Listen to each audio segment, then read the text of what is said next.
Hello students. तो पिछले class में हम लोगों ने पिछले वीडियोस में हम लोगों ने मेटल और नॉन मेटल की प्रॉपर्टीज़ पढ़ी थी, कुछ फिजिकल प्रॉपर्टीज़, कुछ केमिकल प्रॉपर्टीज़, है ना। जिससे हमको पता चला कि मेटल और नॉन मेटल किस तरह का रिएक्शन देते हैं और कैसी उनकी प्रॉपर्टीज़ है, किस तरह का उनका खासियत है। और जैसी उनकी प्रॉपर्टीज़ होगी वैसे ही उनके बहुत सारे यूजेस भी हैं, है ना।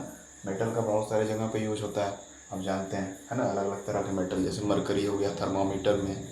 जैसे आयरन आयरन का तो बहुत ज़्यादा यूज है, हर जगह देखेंगे आप तो ऑलमोस्ट आयरन की मशीन्स या मशीन के पार्ट्स दिखेंगे आपको, है ना। और भी मेटल्स हैं, जैसे जिंक हो गया, आयरन पे गैल्वेनाइजेशन के काम आता है ताकि जंग ना लगे, रस्टिंग ना हो। और निकेल, क्रोमियम, ये सब भी मेटल के या आयरन के ऊपर लगाया जाता है ताकि रस्टिंग को स्लो किया जा सके, लंबे समय तक हमारा मेटल सुरक्षित रहे, सेफ रहे, है ना। तो इस तरह से मेटल के बहुत सारे इस्तेमाल हैं। अलग अलग जो मेटल हैं उनके अलग अलग प्रॉपर्टीज़ के बेसिस पे। सिमिलरली नॉन मेटल्स जो हैं उनकी भी अलग थोड़ी सी केमिकल और फिजिकल प्रॉपर्टीज़ है, और उस बेसिस पे वो उनके भी बहुत सारे यूजेस हैं, है ना। जैसे कार्बन हो गया, कार्बन कंपाउंड पूरे मतलब पूरे विश्व में जो कंपाउंड है या मॉलिक्यूल है या कोई भी ऑब्जेक्ट है बना, ऑलमोस्ट सभी में कार्बन पाया जाता है। That is why carbon compound बहुत पॉपुलर है, ठीक है।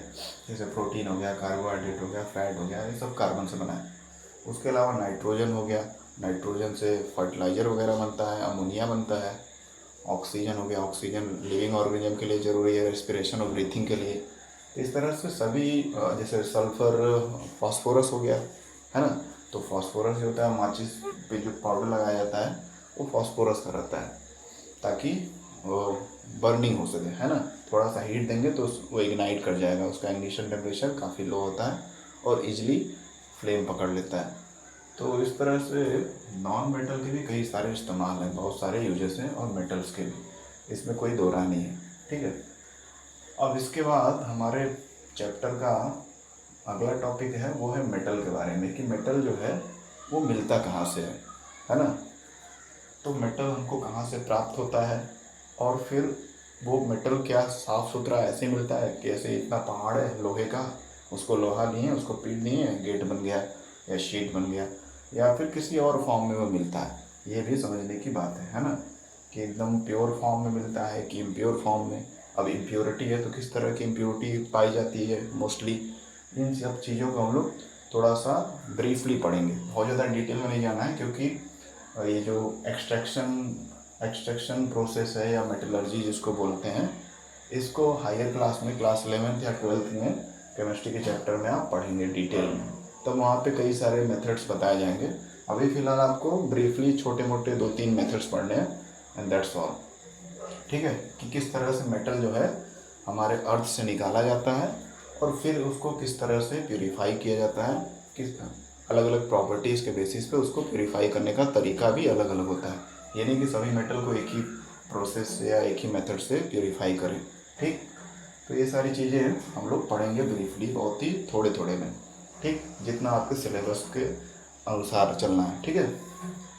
तो सबसे पहले अकरेंस ऑफ मेटल्स, मेटल रहते कहाँ हैं, अकर कहाँ करते हैं, अकर मतलब कहाँ होना।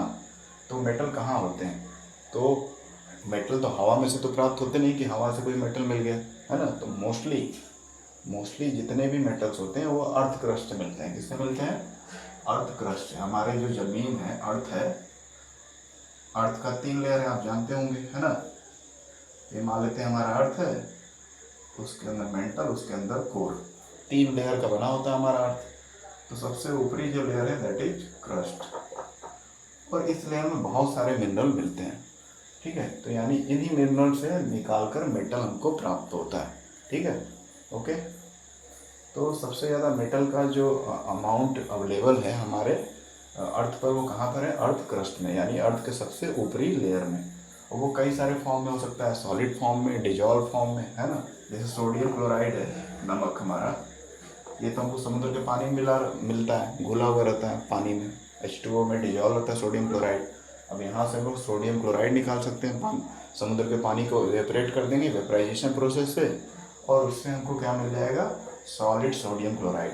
अब ढेर सारा सॉलिड सोडियम क्लोराइड लेंगे, उसको किसी मेथड से इसमें से सोडियम मेटल अलग कर लेंगे, और क्लोरीन गैस अलग कर लेंगे, है ना, ये भी मेथड होगा। तो इस तरह से कोई जो मेटल है वो कई सारे फॉर्म में पाया जा सकता है, कई सारे फिजिकल स्टेट में पाया जा सकता है। डिजॉल्व स्टेट में यानी लिक्विड फॉर्म में मिल सकता है, सॉलिड फॉर्म में मोस्टली मिलते हैं अधिकतर मेटल, है ना।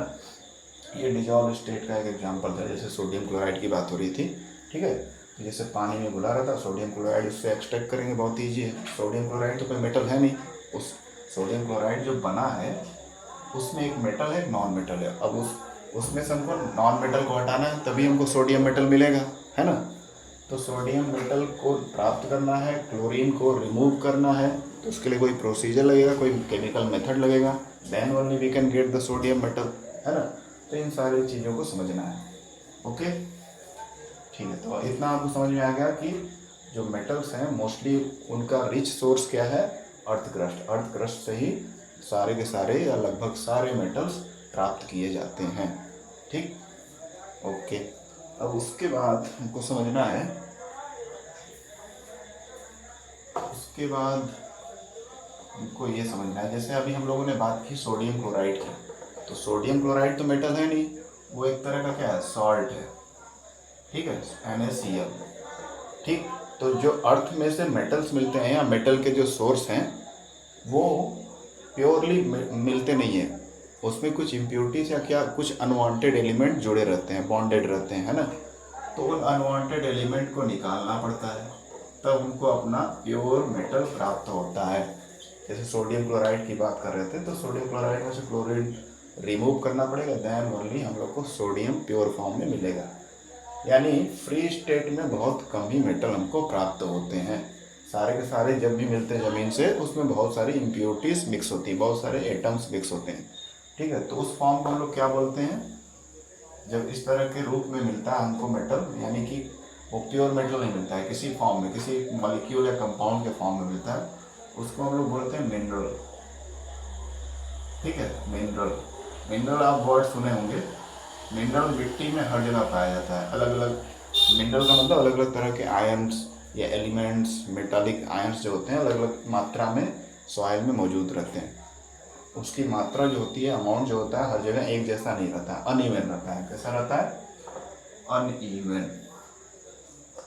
अनइवन मतलब कहीं ज़्यादा पाया जाएगा मिनरल, तो कहीं बहुत कम पाया जाएगा। तो जहाँ ज़्यादा मिनरल पाया जाता है वहीं पर टेस्टिंग वगैरह होने के बाद वहीं से फिर मेटल एक्सट्रैक्शन प्रोसेस होता है, मेटल को निकालने का प्रोसेस स्टार्ट किया जाता है ना, ठीक है। तो ये क्लियर हो गया। तो मिनरल जो मेटल हमको मिलते हैं वो किस रूप में मिलते हैं, वो हमको मिनरल के फॉर्म में मिलते हैं, है ना। अब उस मिनरल में से हमको अनवांटेड चीज़ों को हम लोग वेस्ट भी बोल सकते हैं या गंदगी बोल सकते हैं, उसको हमको रिमूव करना होगा और हमको केवल वांटेड चीज़, वांटेड यानी हमारा क्या, हमको क्या प्राप्त करना है मिनरल से, वो हमको डिसाइड करना है और वो हम उसको उसमें से निकालेंगे, ठीक। तो सारे जो मेटल्स होते हैं वो हमारे अर्थ क्रस्ट में पाए जाते हैं और किस फॉर्म में होते हैं, मिनरल के फॉर्म में होते हैं। क्लियर, मिनरल के फॉर्म में होते हैं, यानी सभी जो मेटल्स हैं वो किसी कंपाउंड के रूप में होते हैं, मॉलिक्यूल या कंपाउंड, जैसे हम लोग पढ़े थे पिछले क्लास 9th में, तो उस फॉर्म में होते हैं, ठीक। उसको हम लोग मिनरल बोलते हैं, ठीक है। अब मिनरल जो होते हैं, जैसा कि मैंने अभी बताया, अनइवन होता है। हमारे अर्थ पे जगह जगह पे मिनरल कहीं ज़्यादा कहीं कम पाए जाते हैं, तो जहाँ पे मिनरल ज़्यादा है वहीं पे मेटल हम लोग निकालते हैं, मतलब वहाँ से मिनरल निकाल के उसमें से मेटल निकालते हैं। तो यानी मिनरल की दो कैटेगरी हो गई, मिनरल की दो कैटेगरी एक तरह से हो गई कि मिनरल जहाँ थोड़ा सा है कहीं कम है ना, लो अमाउंट वाला मिनरल और हाई अमाउंट वाला मिनरल, है ना। अच्छा, लो और हाई का मतलब क्या है, जो मेटल्स है, जो हमारे रिक्वायर्ड मेटल है जिसको हम लोग निकालना चाहते हैं उसमें से, वो कहाँ पे ज़्यादा है, किस मिनरल में, किस में कम है। देखिए सभी सारी चीज़ें जो हमारे अर्थ के अंदर हैं, हमारे अर्थ के अंदर जितनी भी चीज़ें हैं सारी की सारी जो हैं वो मिनरल कहलाती हैं, ठीक है। जितने मेटल आयन हैं सारे मिनरल के फॉर्म में। अब कौन सा मिनरल से हमको मेटल मिल पाएगा उसको हम लोग बोलते हैं ओर, क्या बोलते हैं, ओर, ठीक। यानी वो मिनरल जिसमें कोई भी मेटल आयन ज़्यादा मात्रा में हो, ज़्यादा अमाउंट में हो, तो उस मिनरल को हम लोग ओर बोलेंगे। बाकी सभी को केवल मिनरल ही बोलेंगे, उसको ओर नहीं बोलेंगे।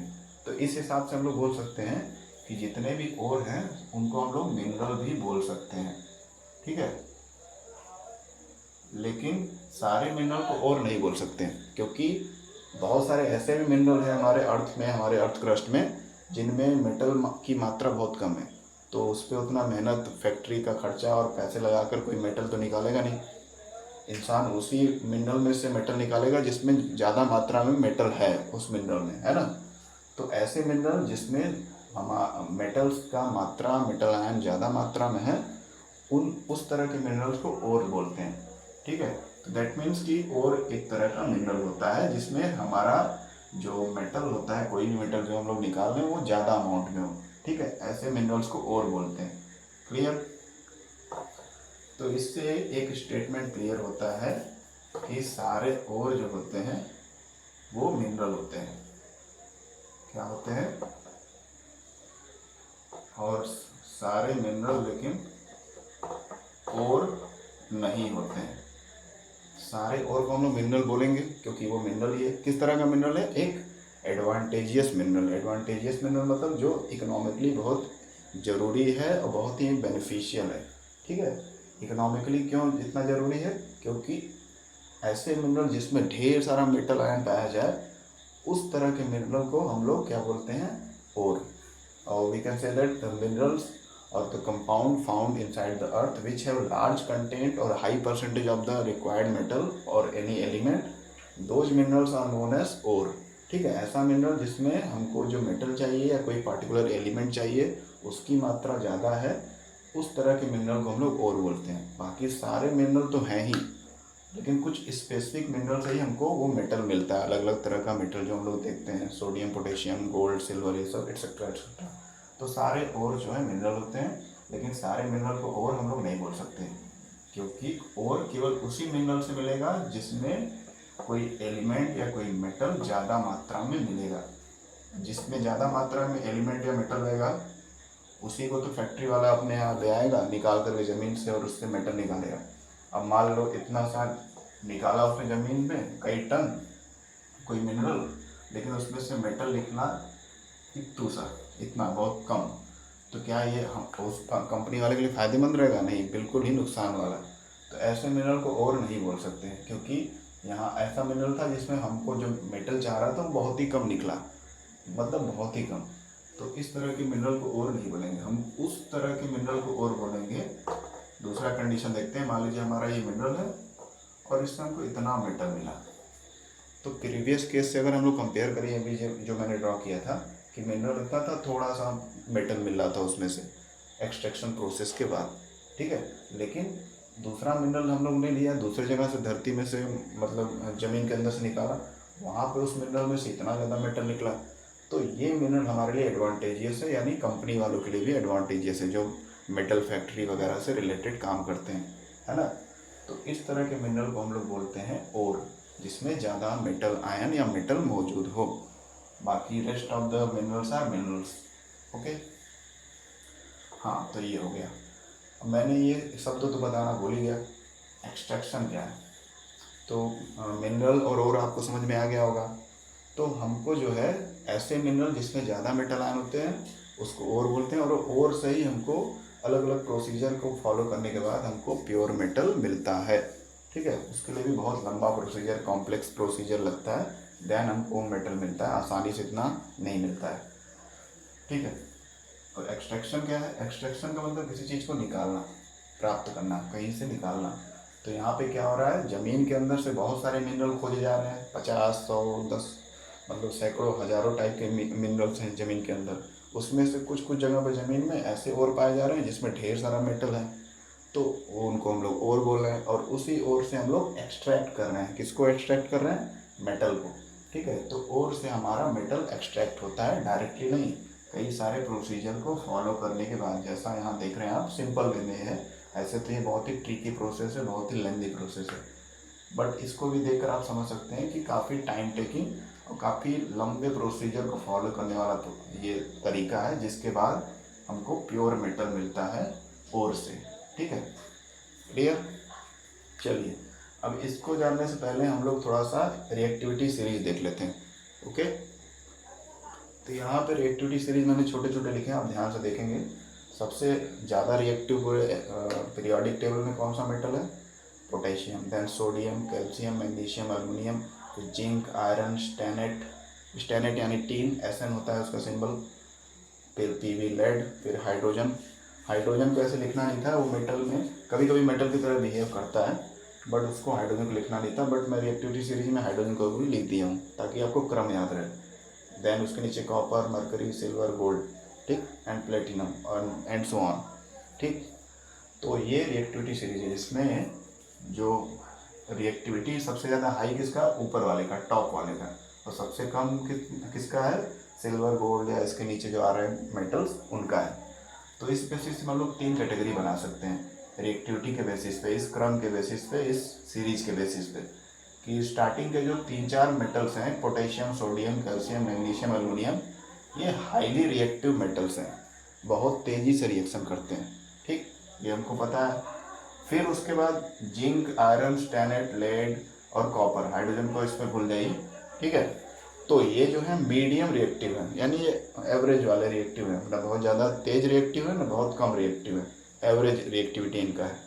ठीक है, फिर उसके नीचे आते हैं copper, mercury, silver, gold, platinum, ये लो रिएक्टिविटी वाले हैं, यानी बहुत ही कम, बहुत ही स्लो रिएक्शन देते हैं, मतलब ज़्यादा रिएक्शन ये करते नहीं किसी से। ठीक है, तो ये 3 कैटेगरी हम लोग ओवरऑल समझ सकते हैं कि जितने मेटल्स होते हैं उनको 3 कैटेगरी हम लोग डिवाइड कर सकते हैं, कि हाईली रिएक्टिव जो बहुत तेज़ी से रिएक्ट करते हैं, बहुत ही ज़्यादा तेज़ी से, और एक मीडियम या एवरेज रिएक्टिविटी वाले जो लगभग रिएक्शन नॉर्मल करते हैं, और लो रिएक्टिविटी वाले मतलब बहुत ही टाइम टेकिंग वाले हैं, ये बहुत ज़्यादा समय लेते हैं फिर ये रिएक्टिविटी शो करते हैं। ओके, तो ओवरऑल सारे मेटल को हम लोग इस 3 कैटेगरी में रख सकते हैं। ठीक है, चलिए अब आते हैं इस पे। इस रिएक्टिविटी को समझने के बाद ही इस पर आएंगे तो बाकी चीज़ें हमको समझ में आएंगी। हाँ, तो ये हो गया हमारा ओर जो ज़मीन से निकला, जिसमें ढेर सारा मेटल है ना। अब ओर को क्या करेंगे? कॉन्सेंट्रेशन करेंगे। क्या करेंगे इसका? Concentration of ore. कॉन्सेंट्रेशन का मतलब क्या होता है? कॉन्सेंट्रेशन का मतलब to increase percentage of metal, to increase percentage of metal. देखिए, और है एक तरह का मिनरल है, इसमें ढेर सारा हमारा मेटल है, वो लिए हम और उसको कॉन्सेंट्रेशन प्रोसेस के लिए आगे बढ़ा दिए। कॉन्सेंट्रेशन प्रोसेस का मतलब होता है कि जो भी और हमारा है, ठीक है, जो भी और है, जो भी हमारा मिनरल है जिसमें मेटल है, उसमें से सारी की सारी जो गंदगी है, इम्प्योरिटीज़ है, उसको हटाया जाए। इम्प्योरिटीज़ मतलब किस तरह की इम्प्योरिटीज़? जैसे सैंड, अब ज़मीन के अंदर है तो बालू, मिट्टी और ग्रेवल्स मतलब कंकड़ वंकड़, इस तरह के बहुत सारी चीज़ें रहेंगी जो मिनरल के साथ मिक्स रहेंगी, मतलब बॉन्डेड नहीं रहेंगी क्योंकि ये सब रेक तो करेंगे नहीं, लेकिन उसके साथ चिपकी रहेंगी। तो सबसे पहले हमारा काम रहेगा कि जो हमारा ओर निकलेगा, मान लीजिए ऐसे ऐसे कुछ है, उसमें बालू मिट्टी वगैरह सब लगा हुआ है, तो सबसे पहला काम रहेगा कि इसमें से जो बालू मिट्टी या जो भी सॉलिड पार्टिकल या सॉलिड इम्प्योरिटीज़ हैं जो ईजिली सेपरेट हो सकती है उसको करेंगे। तो उस प्रोसेस को बोलते हैं कंसंट्रेशन ऑफ ओर। ठीक है, तो ओर हमारा मिलेगा गंदा, एकदम इम्प्योर फॉर्म में, उसमें बहुत सारी गंदगी रहेगी, सैंड, सॉयल, ग्रेवल एक्सेट्रा। उन सब चीज़ों को सेपरेट करेंगे किसी पार्टिकुलर फिजिकल मेथड से, है ना। जो मिट्टी, बालू ये सब लगा रहेगा, इसके लिए कोई केमिकल रिएक्शन करने की ज़रूरत नहीं है, आसानी से मतलब वाटर फ्लो करा देंगे या फिर किसी और मेथड से उसको सेपरेट आउट कर देंगे। तो हमारा अब ओर जो है प्योर मिल जाएगा, यानी उसमें से मिट्टी, गंदगी, सारी चीज़ें हट जाएंगी। ठीक, अब हमारा प्योर यहाँ पे प्योर हमको ओर मिल गया। ओके, अब ओर तो हमको प्योर मिल गया, उसमें से मिट्टी वगैरह सब गंदगी साफ कर दिया गया। अब इस गंदगी वगैरह को जब साफ करेंगे तो उसमें हमारे मेटल का परसेंटेज बढ़ेगा ना, मेटल आयन का परसेंटेज बढ़ेगा और गंदगी का मात्रा कम होगा। तो इसी को हम लोग बोलते हैं कॉन्सेंट्रेशन ऑफ ओर। ओर में मेटल आयन का कॉन्सेंट्रेशन बढ़ाना, यानी उसमें से गंदगी को हटाना। और गंदगी जब कम होगा तो डेफिनेटली जो हमारा ओर रहेगा वो ज़्यादा साफ रहेगा, तो उसमें ज़्यादा मेटल आयन की संभावना रहेगी मिलने की। तो ये हो गया कॉन्सेंट्रेशन। कॉन्सेंट्रेशन के बाद अब देखेंगे कि जो हमारा ओर है वो किस नेचर का है। स्ट्रॉन्ग मेटल से बना है, मतलब हाईली रिएक्टिव मेटल्स से बना हुआ है और, या मीडियम रिएक्टिविटी मेटल से बना हुआ है और, या लो रिएक्टिविटी मेटल से बना हुआ है और, है ना।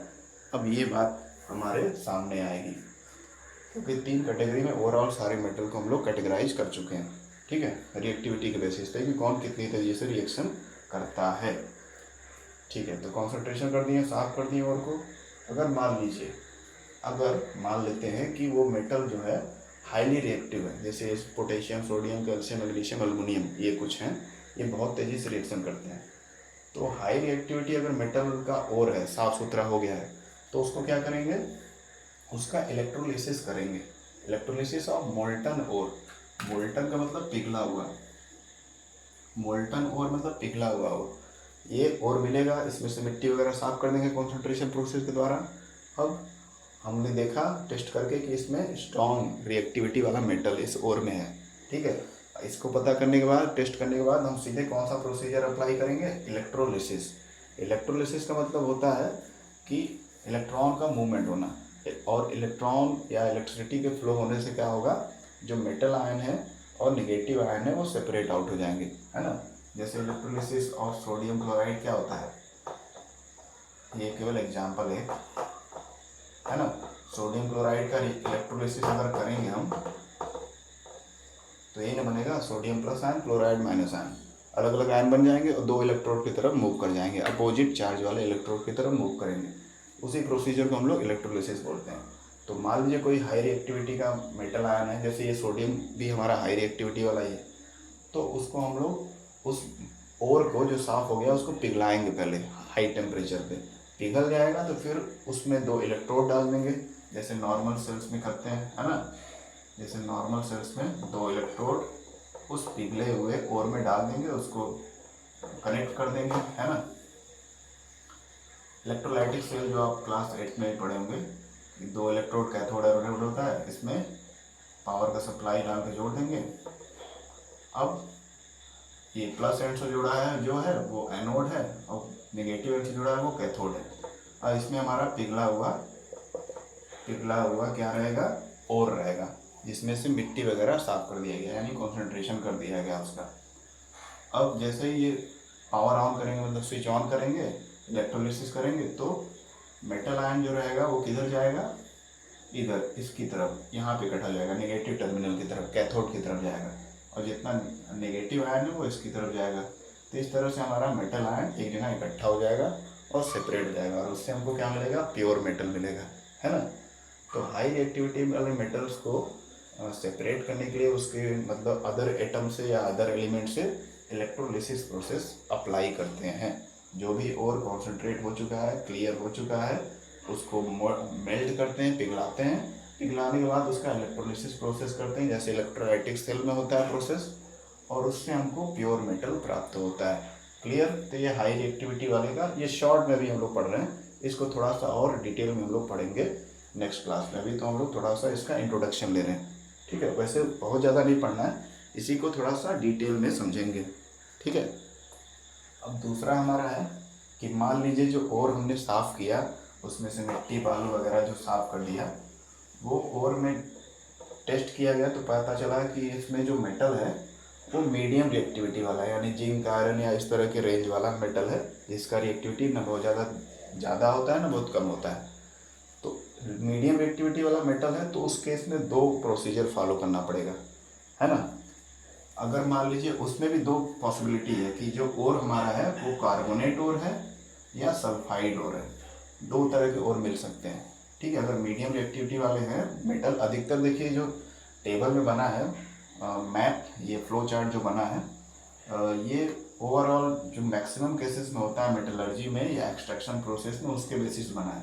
तो मीडियम रिएक्टिविटी वाले मेटल जो होंगे वो 2 तरह से पाए जाते हैं, तो वही चीज़ यहाँ दी गई है, या तो कार्बोनेट ओर के फॉर्म में पाए जाएंगे, जैसे कि कैल्शियम कार्बोनेट।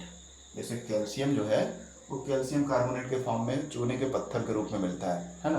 तो उसमें हमको कार्बोनेट को अलग करना पड़ेगा, कैल्शियम को अलग करना पड़ेगा, तो हमको कैल्शियम मिल जाएगा। तो देखिए कैल्शियम कार्बोनेट हो गया ना, कार्बोनेट और हो गया, ठीक। अब यहाँ सल्फाइड और मतलब जैसे यहाँ FeS2, इसको पायराइट बोलते हैं, आयरन पायराइट, ये आयरन का एक और है FeS2। यहाँ देखिए सल्फाइड और H2 लगा है, ठीक।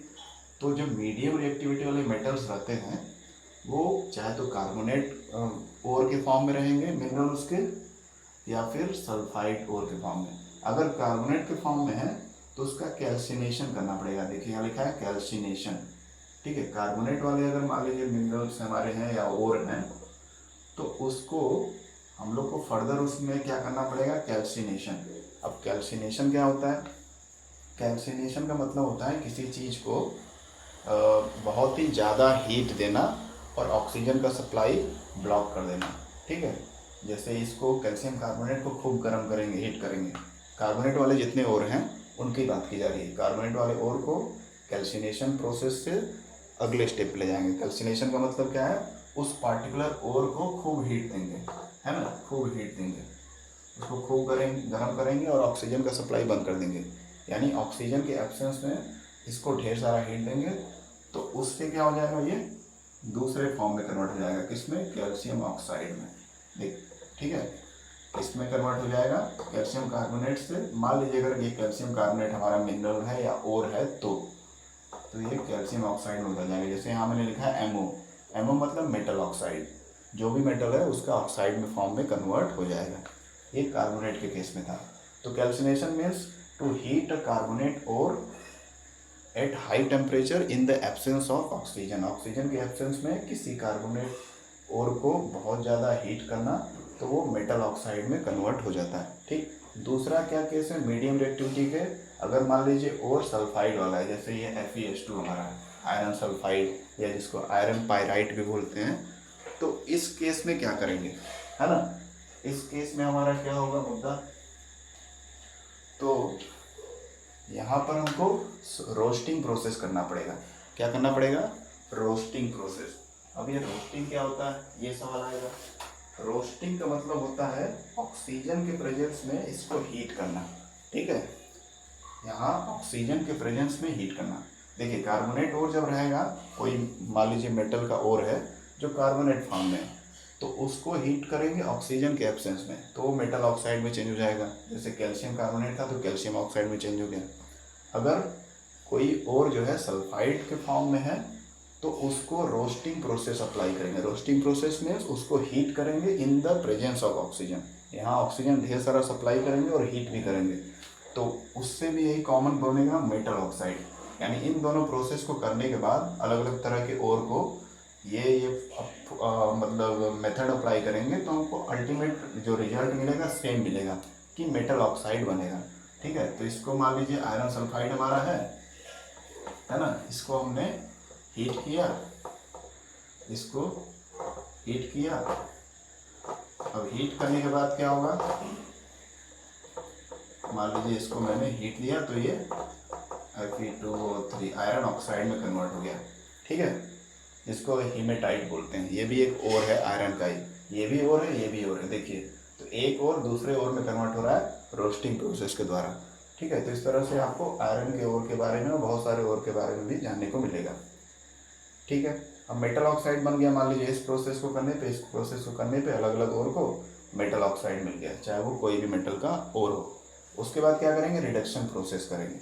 उसके बाद रिडक्शन आप जानते हैं, रिडक्शन का मतलब क्या होता है कि ऑक्सीजन का सप्लाई करना या ढेर सारा इलेक्ट्रॉन लेना। इलेक्ट्रॉन लेने के प्रोसेस को क्या बोलते हैं? रिडक्शन बोलते हैं, ठीक है। तो रिडक्शन के लिए कुछ मेटल्स का यूज किया जाता है किसी मेटल्स में के केस में, मतलब एक ऑलरेडी मेटल है हमारा, मान लीजिए कैल्शियम, तो इसको रिड्यूस करने के लिए कैल्शियम ऑक्साइड के फॉर्म में है, तो इसको रिड्यूस करने के लिए कोई और मेटल यूज करेंगे। या फिर कार्बन भी यूज किया जाता है, कार्बन या कोक जो प्योरेस्ट कार्बन होता है, कार्बन का एक प्योर फॉर्म है, तो उसको भी इस्तेमाल करते हैं हम लोग इस मेटल ऑक्साइड को रिड्यूस करने के लिए। और जैसे मेटल ऑक्साइड रिड्यूस होगा हमारा प्योर मेटल ऑलमोस्ट मिल जाएगा, ऑलमोस्ट। फिर देखिए अगला क्या लिखा है? Purification of metal. अब जो थोड़ा गंदगी वगैरह रहेगा उसको प्योरीफाई करेंगे प्योरीफिकेशन मेथड से, और इस तरह से हमको मीडियम रिएक्टिविटी वाले मेटल्स का सेपरेशन भी हो जाएगा, यानी और में से हमारा मीडियम रिएक्टिव मेटल भी सेपरेट हो जाएगा, अलग हो जाएगा, यानी हमको प्राप्त हो जाएगा। ठीक है। अच्छा, अब आते हैं लो रिएक्टिविटी मेटल्स कि मान लीजिए हमारा जो ओर है उसको कंसंट्रेशन किए, साफ़ सुथरा किए, गंदगी मिट्टी बालू सब कुछ जो भी सॉलिड वेस्ट मटेरियल है या अनवांटेड चीज़ें हैं जो उससे केमिकली बाइंड नहीं है उसको हटाने को कंसंट्रेशन बोलते हैं। तो वो सब कर दिए। अब फिर टेस्टिंग किए तो पता चला ये लो रिएक्टिविटी वाला मेटल का कोई और है।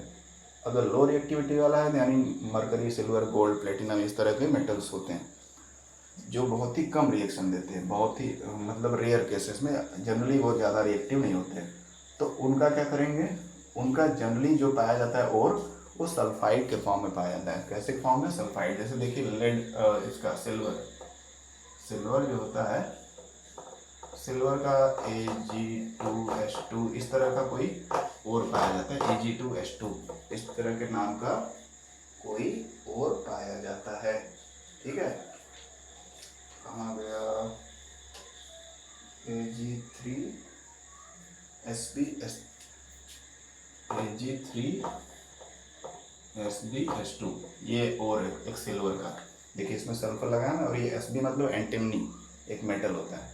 तो अगर सिल्वर है या कोई भी इस तरह का लो रिएक्टिविटी वाला मेटल है तो उसके जो और पाए जाएंगे उसमें सल्फर लगा रहेगा, इसलिए उसके ओर्स को सल्फाइड ओर बोलते हैं। ठीक, अब देखिए सल्फाइड ओर वाला जो प्रोसेस होता है, सल्फाइड जब भी ओर रहेगा तो उसका हम लोग रोस्टिंग करते हैं। इस केस में भी करेंगे, इस केस में भी करेंगे। रोस्टिंग करने की ज़रूरत क्या है, ये क्वेश्चन आता है कि सल्फाइड जिस ओर में सल्फर हो यानी वो सल्फाइड ओर कहलाता है, उसकी रोस्टिंग, उसमें रोस्टिंग प्रोसेस अप्लाई करने की ज़रूरत क्या है? तो ज़रूरत इसलिए है क्योंकि कोई भी ओर में जो ओर होता है अगर उसमें सल्फर है तो उसको रिड्यूस करना मुश्किल होता है ना, क्योंकि सल्फर जो होता है इसका इलेक्ट्रोनेगेटिविटी कम होता है। क्या कम होता है? इलेक्ट्रोनेगेटिविटी। अब ये क्या होता है इसके बारे में वो थोड़ा ही जानना है, ये हाई क्लास में आप पढ़ेंगे 11th में। इलेक्ट्रोनेगेटिविटी का मतलब होता है किसी भी एटम में क्षमता कि वो इलेक्ट्रॉन को अपनी तरफ खींच पाए। ठीक है ना, जैसे कोई बॉन्ड बनता है ना, जैसे हम लोग आयनिक बॉन्ड पढ़े थे इस चैप्टर में पिछले वीडियो में। तो आयनिक बॉन्ड में क्या हो रहा था, एक एटम जो इलेक्ट्रॉन खींच रहा था अपनी तरफ और दूसरा दे रहा था, इस तरह का प्रोसीजर हो रहा था ना। तो इलेक्ट्रोनेगेटिविटी का मतलब भी कुछ उसी से आप समझ सकते हैं कि ऐसे एलिमेंट जो जिनमें कैपेबिलिटी है कि किसी दूसरे एटम के इलेक्ट्रॉन को खींच लें अपनी तरफ, उनको इलेक्ट्रोनेगेटिव एलिमेंट बोलते हैं। अब इसका भी एक ऑर्डर है जो अभी आपको नहीं पढ़ना है। सारे जो नॉन मेटल्स हैं उनको इसी ऑर्डर में अरेंज किया गया है कि सबसे ज़्यादा हाईली इलेक्ट्रोनेगेटिव कौन है। तो पूरे पीरियोडिक टेबल में सबसे हाईली इलेक्ट्रोनेगेटिव कौन सा एलिमेंट है? फ्लोरीन। ठीक है, फ्लोरीन में जो इलेक्ट्रॉन खींचने की क्षमता है सबसे ज़्यादा है, पूरे अभी तक जो एलिमेंट पाए गए हैं उसमें ये सबसे ज़्यादा है। उसके बाद क्लोरीन है, ऑक्सीजन है ना। तो देखिए ऑक्सीजन जो होता है उसमें इलेक्ट्रॉन खींचने की क्षमता जो है या कैपेबिलिटी है ज़्यादा है। जो इलेक्ट्रॉन अपनी तरफ खींचेगा वो रिड्यूस हो जाएगा, है ना। किसी के पास इलेक्ट्रॉन आ रहा है दैट मीन्स उसका रिडक्शन हो रहा है।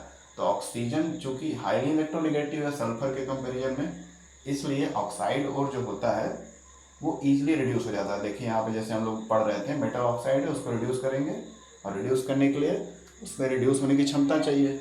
ऑक्सीजन में वो क्षमता होती है, सल्फर में होती तो है लेकिन ऑक्सीजन के कंपेरिजन में बहुत कम होती है। दैट इज वाई जब भी सल्फर वाला कोई और रहेगा उसका हम लोग रोस्टिंग प्रोसेस करेंगे। रोस्टिंग यानी उसको ऑक्सीजन के प्रेजेंस में हीट करेंगे, ढेर सारा उसको ऑक्सीजन सप्लाई करेंगे ताकि क्या हो कि उसमें से सल्फर हट जाए और ऑक्सीजन जुड़ जाए और क्या बन जाए? मेटल ऑक्साइड, है ना। मेटल ऑक्साइड बन जाए। अब मेटल ऑक्साइड बन जाएगा तो फिर उसका रिडक्शन बहुत ही आसानी से हो जाएगा क्योंकि ऑक्सीजन ईजिली रिड्यूस हो जाता है because of its high electronegativity as compare to sulphur. ठीक है, सल्फर के कंपेरिजन में ऑक्सीजन का इलेक्ट्रोनेगेटिविटी ज़्यादा होता है, इलेक्ट्रॉन खींचने की क्षमता ज़्यादा होती है, यानी अपने आप को रिड्यूस होने की क्षमता ऑक्सीजन में ज़्यादा होती है एज कम्पेयर टू सल्फर। इसीलिए जब भी सल्फर वाला कोई और है उसका रोस्टिंग करेंगे, यानी उसमें से सल्फर निकाल के उसको हीट देंगे, ढेर सारा हीट देंगे और ऑक्सीजन सप्लाई करेंगे।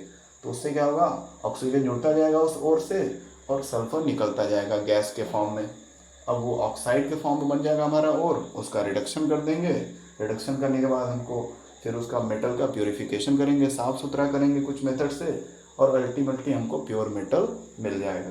ठीक है, तो ये ओवरऑल एक शॉर्ट सिनेरियो है जो हम लोग आगे क्लासेस में पढ़ेंगे। बहुत ज़्यादा इसको डिटेल में नहीं पढ़ना है, जो चीज़ें मैंने अभी बताई इसी को हल्का सा डिटेल में पढ़ना है, बहुत ज़्यादा इसको डीप में नहीं जाना है। ये डिटेल स्टडी आपको हायर क्लास में करना है। ठीक है, तो कुछ छोटे छोटे जो मेथड्स हैं उनको हम लोग को पढ़ना है, एंड दैट्स ऑल।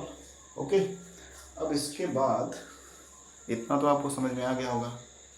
चलिए, और वगैरह समझ में आ गया। कंसंट्रेशन का मतलब सारे सॉलिड इम्प्योरिटीज़ को हटाना, और में से जो ज़मीन में से मिलता है हटाना, उसको साफ़ करना फिजिकल मेथड से। कोई भी फिजिकल मेथड गर्म करके, पिघला के, या मतलब कोई मान लीजिए कोई लिक्विड उसमें मिक्स है हमारे ओर में गंदा, तो उसको हीट करेंगे तो वेपराइज हो जाएगा।